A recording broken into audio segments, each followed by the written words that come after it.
commence avec une parole que Cristo è risorto. Il Cristo è ressuscité. Amen. Alléluia. Alléluia. Fantastique, il est vraiment ressuscité. Et donc, je vais un peu vous partager ce que j'ai vécu il y a 3 ans. Je pars à la dernière chose que j'ai vécue. J'étais à l'école d'évangélisation en Italie. Et c'était le 26 avril 2021. Donc, il y avait encore le Covid. Et on a fait une soirée, une veillée, on a vu un film, on a vu La vie est belle. Et après, je suis allé dormir. Et le matin, vers 5 h du matin, je sens dans mon visage comme un feu. Et je me suis dit, je dois manger trop de piments hier soir. et en effet, je me lève sur mon lit, donc j'étais comme ça, je dormais, et je me suis mis comme ça sur mon lit, et tout d'un coup, je suis tombé dans mon lit, avec les jambes dehors de mon lit, et il a commencé cet étranglement, et j'ai eu en italien, on dit ictus, une ischémie cérébrale, et qui est partie dans mon cœur. Et donc tout de suite, j'ai commencé à trembler, c'était une ischémie, ça s'appelle le pont, ici à côté du cerveau, le cervellet, le petit cerveau. Et donc j'ai commencé à vomir, à perdre tout, et tout de suite, j'ai perdu la parole, parce qu'elle touché la partie droite de mon corps, donc j'étais paralysé, j'avais mon téléphone très loin de moi, donc je n'arrivais pas à le prendre, et tout de suite, c'était vraiment immédiatement paralysé, et j'ai eu une peur, parce que c'était dans le sommeil le matin à 5 h, et je me suis dit, je vais mourir. Et je vais mourir au moment où je me suis posé plein de questions, parce que je suis resté 5 heures comme ça, avant d'arriver à l'hôpital. Et donc je me suis dit, maintenant je vais mourir, et qu'est-ce qui va arriver maintenant? Est-ce que je sors dans mon corps? Non, vous voyez, je me suis posé plein de questions. Comment mourir? Parce que je ne suis pas mort avant, donc je ne sais pas comment on peut mourir. Et je dis, est-ce que je me vois d'en haut, comme ça mon âme sort? Et à ce moment-là, je me suis dit, je dois faire confiance au Seigneur. Donc je suis resté toujours conscient. Je n'ai jamais perdu connaissance. Non, j'étais toujours présent. Et je me rappelle tout ce qui m'est arrivé. Et à un moment, je dis, et maintenant, qu'est-ce que je fais?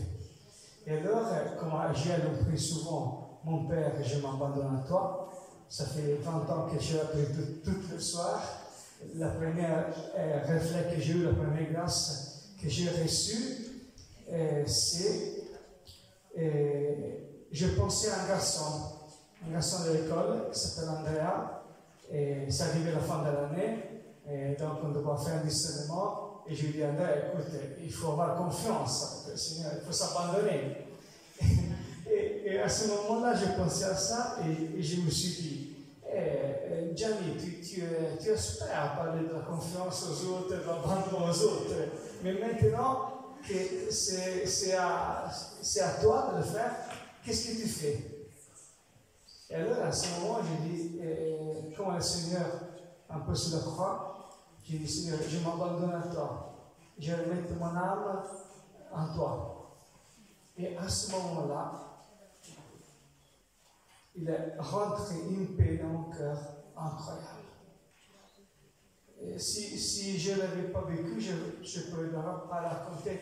Mais j'ai compris Chiara Corbella, Chiara Luce Badano, j'ai compris les personnes qui vivent des souffrances incroyables, et au milieu de la souffrance, quand le Seigneur vient dans nos cœurs, il y a la paix. Et donc je me suis dit, bon, maintenant, quelqu'un il va arriver. Alors, j'ai pris mon ange gardien et je lui dis, va toi à demander aide, parce que moi je ne peux pas bouger, vas-y toi. Et lui, il est parti. Il est allé réveiller une fille qui s'appelle Lorena. Et elle l'a réveillée physiquement. Il fait comme ça. Elle était en train de dormir le matin à 7h30. Elle l'a réveillée. Elle s'est réveillée comme ça. Elle n'a vu personne dans la chambre. Elle a pris peur. Elle a dit, qu'est-ce que c'est ça? Et puis elle s'est endormie. Et lui, il l'a réveillée encore 2 ou 3 fois. Elle a senti vraiment qu'il y avait quelqu'un. Il sentait dans son cœur qu'il y avait quelqu'un qui avait besoin d'aide. Mais il ne savait pas quoi. Il ne savait pas qu'est-ce qu'il doit faire. Puis elle est descendue, elle est à la chapelle, prier de l'aude avec toute la communauté. Et quand elle priait de l'aude, elle a eu une image intérieure. Elle a vu moi, parce qu'entre-temps, moi, j'étais réussi à me lever dans mon lit, à faire un pas. Moi, je suis tombé tout de suite par terre, parce que j'étais paralysé. Et donc, elle m'a vu comme ça. Elle m'a vu par terre, à côté de mon lit. Il m'a décrit complètement ma chambre. Elle n'est jamais rentrée dans mon appartement. Jamais. Elle ne pouvait pas savoir. Et mon ange gardien, il a montré où j'étais et qui avait besoin d'aide. Et elle, à ce moment, elle s'est dit, bon, je suis une femme, j'ai fait mes raisonnements, je me préoccupe toujours pour Don Gianni. Bon, elle n'a pas cru à tout ça. Elle pensait de s'inventer des choses. Et puis, elle allait faire le petit-déj, je n'arrivais pas. Et donc, quelqu'un est venu me voir, c'était Raphaël, l'archange Raphaël, de la guérison. Raphaël qui est venu me voir, il m'a trouvé par terre. Je ne parlais pas, je faisais comme ça, pour dire, mon papa aussi il a eu la même chose, et moi aussi j'ai ça. Et alors, on a appelé tout de suite le secours. Il est arrivé un peu tard parce qu'il s'est perdu dans le chemin du monastère et s'est arrivé en retard. Et donc, je suis parti tout de suite à l'hôpital qui est pas loin du monastère. Et dès que je suis parti, toute la communauté a commencé à prier. Ils sont exposés Jésus et ils ont fait 3 jours d'adoration. 3 jours, jour et nuit. Ils sont dormis dans la chapelle, c'était incroyable. La prière, c'était incroyable, la prière. Tout le monde qui priait, qui pleurait. Et cette fille qui s'appelle Lorena, qui a dit, Seigneur, tu ne peux pas le prendre. Si tu le prends, je deviens musulmane.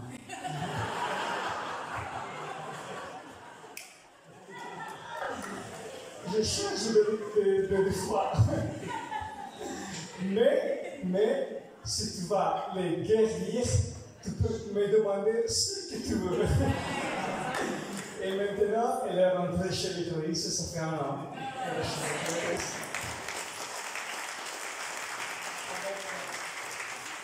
Avec un autre ciel qui a déjà 10 ans qu'elle est là-bas.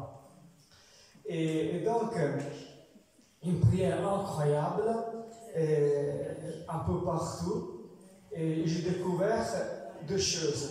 La puissance de la prière et j'ai compris, en tout cas pour moi, cette parole de Jésus. Vous tous qui vous êtes fatigués, venez à moi et prenez mon joug. Fardeau, joug, que c'est un instrument. Voilà. Et alors, je me suis dit, mais je ne laisse pas le Seigneur parce que je suis fatigué, j'ai soif, je viens à lui, et lui, il me met sur moi son fardeau. Ça me parle, Seigneur. Je n'avais jamais compris cette parole. Mais après, je l'ai compris à ce moment-là. Parce que j'ai compris que prendre son joug, c'est l'abandon. C'est accueillir la vie. Pas se battre contre les souffrances. Contre la vie. Pas vouloir changer notre vie. L'abandon à la providence. Et c'est là qui m'a permis de rentrer dans la paix et accueillir la grâce que Dieu il voulait me donner. Et après, quand j'étais à l'hôpital, au secours, je suis resté 3 jours au pronto soccorso, c'est le lieu de premier secours, les urgences, 3 jours, parce que j'étais entre la vie et la mort. On ne pouvait pas rentrer parce qu'il y avait le Covid. Il est rentré seulement mon frère. Parce que quand même, moi, je pensais peut-être qu'après, on va plus le voir, donc nous le faisons rentrer. Et lui, il m'a dit, quand il est rentré, il est sorti. Parce qu'il n'était pas capable de rester et de me voir quand j'étais. Il est rentré, je voyais qu'il est sorti. Et donc, j'ai aussi 3 jours là-bas. Mais j'avais toujours ma sensibilité, même sur la part paralysée. Et cette prière, vraiment, m'a porté. Je veux sûr, quand quelqu'un il veut dire priez pour moi, fais-le, sérieusement, avec tout ton cœur. Et alors, je me sentais vraiment porté par la prière. Il y avait le prêtre qui était aumônier de l'hôpital. Il me disait, Don Gianni, tout le monde prie pour toi. On prie plus pour toi que pour le pape. Donc, incroyable. Et à petit,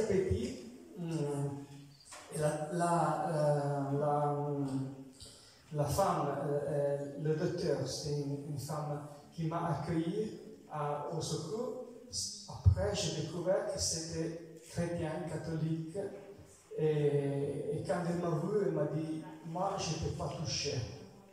Quelqu'un d'autre, il a mis la main sur toi. Moi, je t'ai donné seulement une carte d'aspirine. C'est tout. Et petit à petit, je voyais que j'ai progressé. Après, je suis allé sortir des urgences. Après 3 jours, on m'a porté au premier étage de l'hôpital. Et donc, j'étais un peu mieux. Mais j'étais paralysé dans mon lit. Et j'étais en contact aussi avec Maria, la voyante de Medjugorje, parce qu'on se connaît depuis plusieurs années. Elle m'appelait, parce que j'avais le téléphone avec moi. Avec la main, je faisais le tour avec la main gauche. Le téléphone, c'est la seule manière de communiquer. Et donc, elle m'envoyait des messages.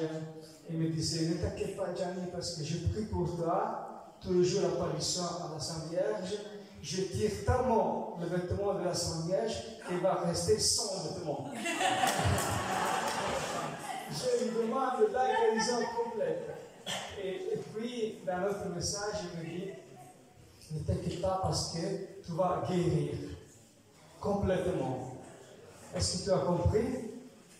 Il me l'a dit 2 fois. Et j'ai encore ce message qu'il m'a envoyé sur WhatsApp. Et alors, moi, tout le monde prie pour moi. Marie m'a dit comme ça. Alors, quand il venait le médecin, il me disait, il faut faire la demande d'invalidité, il faut faire ceci, c'est ça. Il dit, non, ne t'inquiète pas. Parce que la Sainte Vierge, il a dit qu'il va me guérir.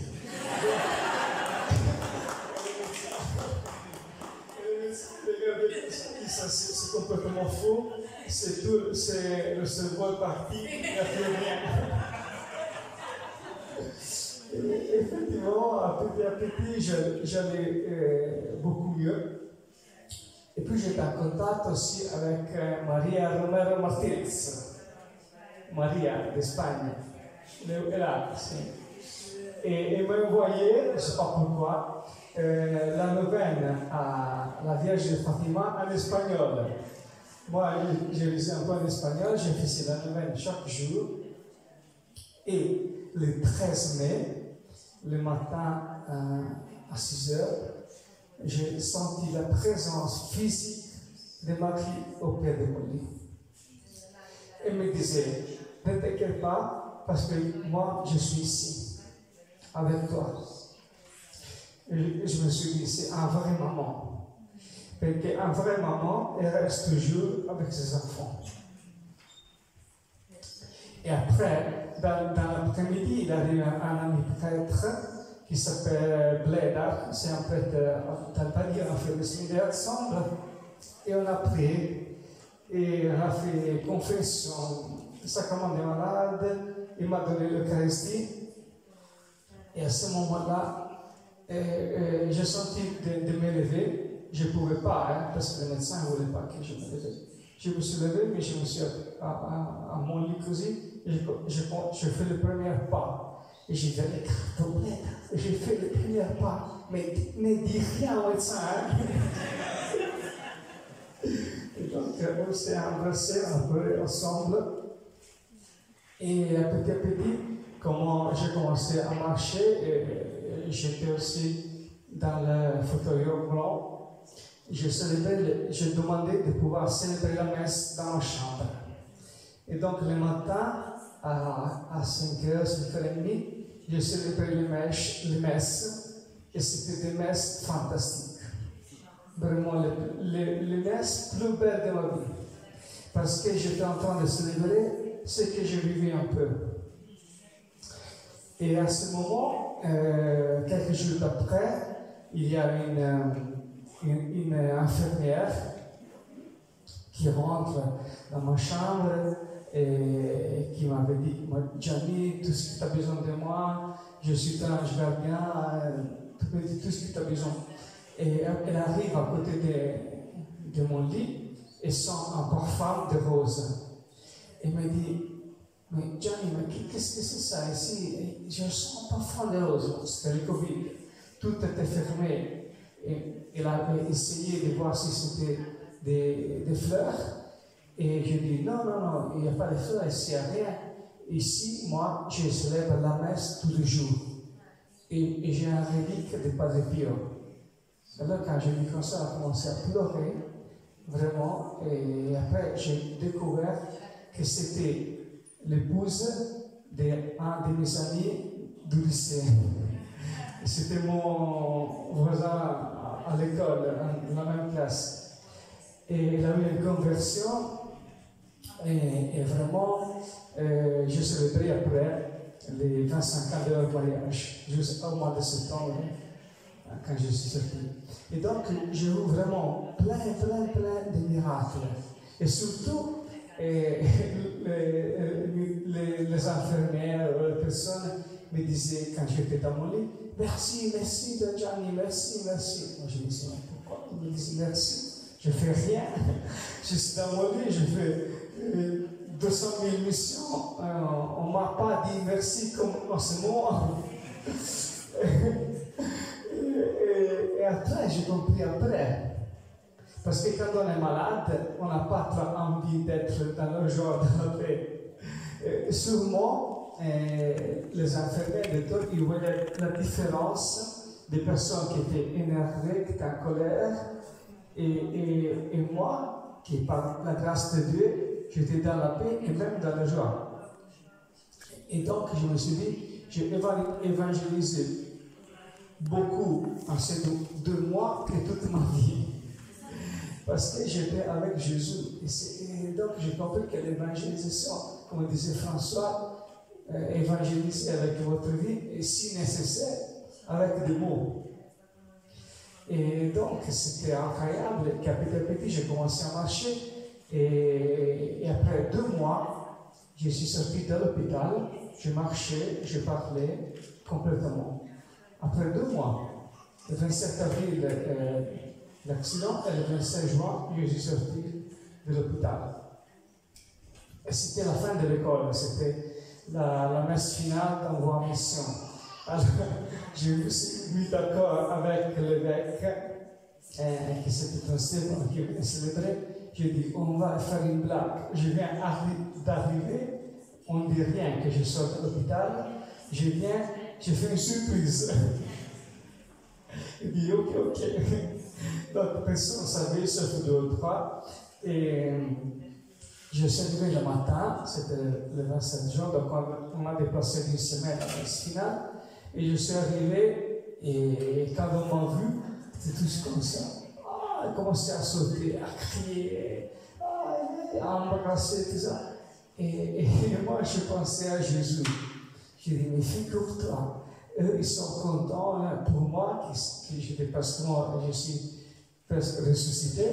Mais figurez-vous, les apôtres, qui ont vu Jésus mourir comme ça, et après, tu le vois après 3 jours devant toi et ressuscité.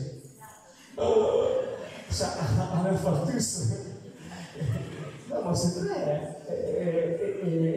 Et il dit l'évangile qu'il ne pouvait pas croire dans la joie. Pour la joie, il ne croyait pas. Et c'est moi, hein, donnez-moi à manger quelque chose pour montrer que c'est vraiment lui. Parce que quelqu'un qui est mort comme ça, il est mort très bien. Il est vraiment mort. Mur pour mort. 3 jours, impossible de ressusciter une personne. Et tu le vois 3 jours devant toi, vivant. Et je me suis dit, mais pourquoi nous ne sommes pas si joyeux? Parce que le Christ est ressuscité. S'il est vraiment ressuscité, mais pourquoi nous sommes dans la tristesse? Pourquoi nous sommes toujours repliés sur nous-mêmes? C'est impossible.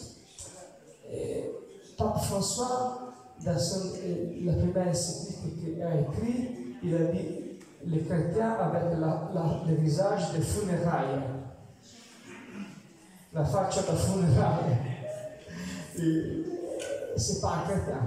Comme disait ce matin le cardinal, la première chose, la joie, la prière, rendre grâce à Dieu. Donc, j'ai compris vraiment que c'était que le Christ est vivant.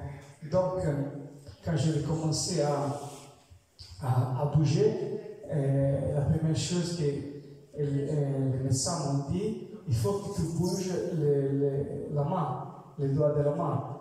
Et moi, j'ai dit, moi, je veux bouger mon bras, la jambe, tout. Il dit, non. Si le sang arrive dans les parties périphériques du corps, ça veut dire qu'après, il arrive aussi dans ton bras. Et c'est le petit mouvement, il disait. Et je me dis, moi, à faire comme ça. Hein. Alors, je me suis dit, mais tiens, c'est comme dans la vie, c'est les petites choses. C'est comme la petite Thérèse. La petite chose, un sourire, embrasser quelqu'un, regarder quelqu'un, prendre un café avec quelqu'un, et toutes petites choses de chaque jour. Et puis les personnes me disaient, oh Gianni, tu sais, je t'aime beaucoup. Je suis en train de mourir. Je t'aime beaucoup. Et moi, je me disais autrement, toi, tu m'aimes beaucoup. Je ne pensais pas. Et je me suis dit, mais pourquoi nous ne disons pas assez? Nous ne disons pas assez, je t'aime beaucoup. Et alors, c'est la chose plus importante de notre vie, l'amour. Et pourquoi, quand nous disons ça, nous sentons que nous sommes faibles. Une déclaration d'amour, ça veut dire, j'ai besoin de toi. Donc, je suis faible. Je me mis dans une position de faiblesse, de besoin. Et ça ne nous plaît pas. Nous voulons avoir toujours le contrôle sur les choses. Et c'est pour ça que Saint Paul dit, quand je suis faible, je suis fort. Et donc, j'ai compris beaucoup de choses. Et après, bon, on est revenu un petit à petit à la vie normale. Et le mois de juillet, avant août, et après 3 mois, hein, c'était 3 mois que j'étais sorti. Et j'ai dit à mon physiothérapeute, est-ce que tu penses que je peux reprendre à conduire la voiture? Et elle m'a dit, bon, je pense que tu peux, mais s'il y a un accident, à l'assurance, tu ne fais pas mon nom. Hein? Et donc, le matin à 5 heures, quand il n'y avait personne dans la ville, j'ai pris la voiture, j'ai commencé à faire les petits trajets tout seul. Et comme ça, j'ai repris à conduire, à jouer au tennis, à faire quelques matchs de foot. Et la vie a pris une couleur différente. Bien sûr, j'avais la vie même avant, mais quand tu passes à travers la souffrance, à travers la croix. Après, tu vis dans la chair, dans ta chair, l'évangile. C'est ça, vivre dans la chair, la souffrance, les difficultés qu'on a dans la vie. Si nous les pouvons accueillir dans l'amour, c'est vraiment une grâce incroyable. À côté de moi, il y avait un monsieur anglais qui avait beaucoup d'argent, même beaucoup. Il était seul. Il était seul. Et moi, que j'ai rien du tout, il y avait toujours quelqu'un qui m'appelait, j'étais tout le temps, vraiment avec quelqu'un, avec le téléphone, tout ça.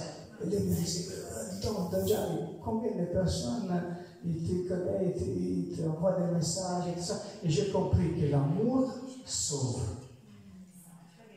Vraiment. Si on peut mettre l'amour au centre de notre vie, quand il y a une difficulté et un problème, l'amour, comme dit Saint Paul, revient. Et quand il revient, il te donne plus de ce que tu dois donner. Et ce que j'ai reçu. Et je me suis senti aimé, mais vraiment d'une manière incroyable. Parce que je ne faisais plus rien. C'était moi qui j'étais obligé à recevoir. Et je me suis dit, Jésus, sous la croix, il était dans la joie. Parce que c'est Dieu est amour. Il nous a aimés jusqu'à là. Ça veut dire que dans la croix, dans la souffrance, il est heureux. Et donc, c'est lui, il est heureux. Nous aussi, nous pouvons être dans la joie, dans la souffrance. Comme Chiara Corbella. Chiara Corbella, quand elle est en train de mourir, Enrico lui pose la question, Chiara, cette croix, elle est vraiment douce? Et il dit, Chiara, oui, Enrico, elle est vraiment douce. Et donc, la croix, ce n'est pas quelque chose qui te tombe dessous comme ça et qu'il faut la porter, monter la croix. Non, la croix, c'est l'amour de Dieu pour toi. Parce que ce n'est pas toi qui portes la croix, c'est lui, comme le joue. C'est lui. À nous, c'est seulement de nous abandonner, de dire voilà, Seigneur, je suis ici, fais de moi ce que tu veux. Et donc, petit à petit, ma vie a changé, bien sûr. L'école n'était pas réouverte parce que c'était impossible, mais est née une chose nouvelle. Une chose très belle, une chose qui est plus large, qui est pour tous. Et donc, même dans les difficultés de la croix, il naît quelque chose de nouveau, de beau.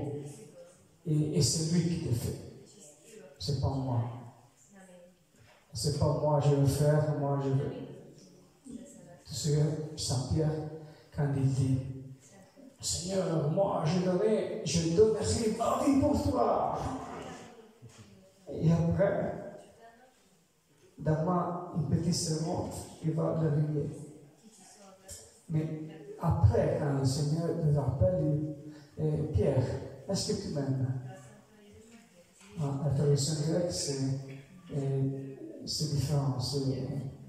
C'est pas agapé le mot. C'est fidèle, c'est bien, après amour. Et donc, c'est le Seigneur qui attire avec son amour. C'est lui qui fait quelque chose pour nous. C'est pas nous. Et ça, bon, c'était une expérience très forte pour moi qui a changé ma vie. Après ça, j'ai écrit un livre en Italie avec un ami. Et ça, c'était aussi une grâce parce que j'ai dit, qui va publier un livre en moi? Et au contraire, j'ai connu une personne qui travaillait dans une maison d'édition la plus importante d'Italie. Et figurez-vous qu'ils ont décidé de publier le livre le 13 mai. Le 13 mai, c'est décidé de publier le livre.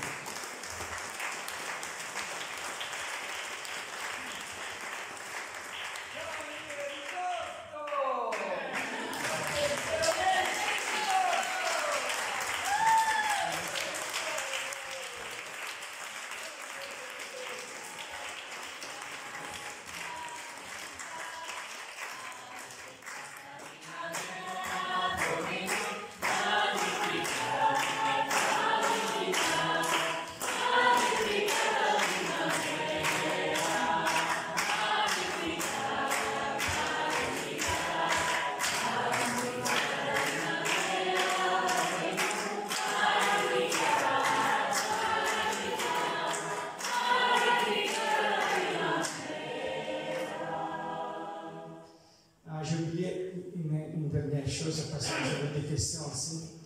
Et dans le livre qu'on a écrit, la première partie c'est sur la guérison et les miracles et le témoignage aussi des médecins qui montrent aussi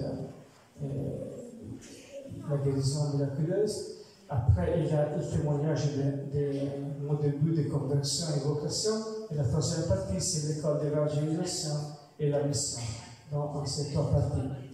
Et une question qui me pose beaucoup de personnes, quand j'ai fait des témoignages un peu partout en Italie, c'est si toi t'es guéri, mon père est mort. Aussi, mon père est mort. C'est la même chose. Et j'ai réfléchi beaucoup à cette question. Et j'ai eu une réponse, de toute façon pour moi, dans l'évangile de Saint Jean, chapitre 11, quand Jésus va ressusciter Lazare. Si vous voyez, au centre de l'évangile, tous pensent que le centre de cet évangile, c'est le miracle de Lazare qui est ressuscité. Non? Tous. Bon, le centre du récit, c'est ça. Eh bien, non, c'est pas ça.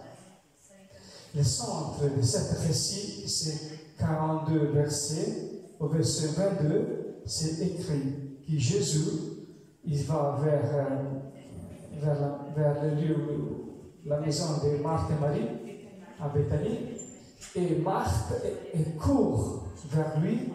Et il lui pose il dit, Jésus, si toi, tu étais ici, mon frère, il serait pas mort. Combien de prières nous faisons comme ça? Sur le passé. Sur notre passé, que nous ne voulons pas accueillir. Mais Jésus, il dit, mais Marthe, moi, je suis maintenant la vie et la résurrection. Est-ce que tu crois en moi? Est-ce que tu crois que maintenant, je suis présent?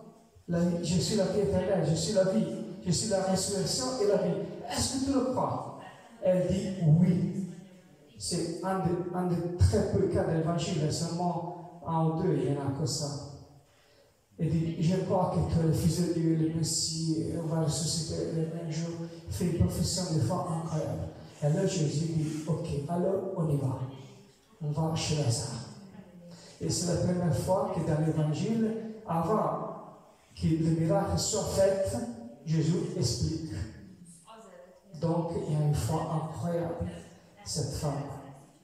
Et écoutez bien, c'est Lazare, c'est un ami de Jésus. Ce n'est pas un païen, c'est un ami de Jésus. Et donc, après, Lazare est ressuscité, mais après, il est mort. Non, il est mort 2 fois. Pauvre. Et donc, je me dis, l'importance de la vie, ce n'est pas guérir. C'est ce que disait le cardinal Barbarin, c'est la vie éternelle. Est-ce que je sais que pas tout le monde est guéri? Le père David, il le disait bien. Quand il faisait la prière de guérison, une personne est guérie, l'autre non. Mais pourquoi? Je ne sais pas. Je ne sais pas pourquoi. Mais ce qui est important, c'est la vie éternelle. Ça, on ne peut pas louper ça. Il faut faire centre de notre vie. Ça veut dire vivre l'amour à chaque instant et à chaque moment. Je suis moi-même, quand j'accueille l'amour, je donne l'amour. C'est tout simple. Hein? On n'est pas appelé à devenir quelle personne. C'est vivre dans le quotidien ça, à chaque instant et à chaque moment, dans toutes les petites choses. Et la souffrance, ça peut devenir une grâce pour toi et pour les autres. Et on participe aussi au mystère du salut de Jésus. Donc ça, pour moi, de toute façon, c'est une réponse à la souffrance, donne un sens à la souffrance, la vie éternelle. Et dans la souffrance, quand on accueille, ça devient une source de joie. Et comme dit Saint Paul, rien et personne pourra nous séparer de l'amour de Dieu, même par la mort. Au contraire, la mort, il nous jette dans l'amour de Dieu en plénitude. Parce que dans la vie éternelle, ça sera seulement l'amour, rien d'autre. Et donc, c'est mieux de faire le purgatoire ici qu'après. Je le disais, c'était ma prière avant. Je dis, Seigneur, donne-moi de faire le purgatoire ici, pas après. Et le Seigneur m'a pris en parole. Il faut faire attention quand même de faire le prière. Mais de toute façon, voilà, ça c'était une chose que je tenais à dire. Alors, Gianni, j'ai une question. Est-ce que tu pourrais partager en quoi cette épreuve a changé dans ta vie, dans ton ministère de prêtre, même dans ta relation aux autres? Qu'est-ce que ça t'a... Voilà, l'avant et l'après.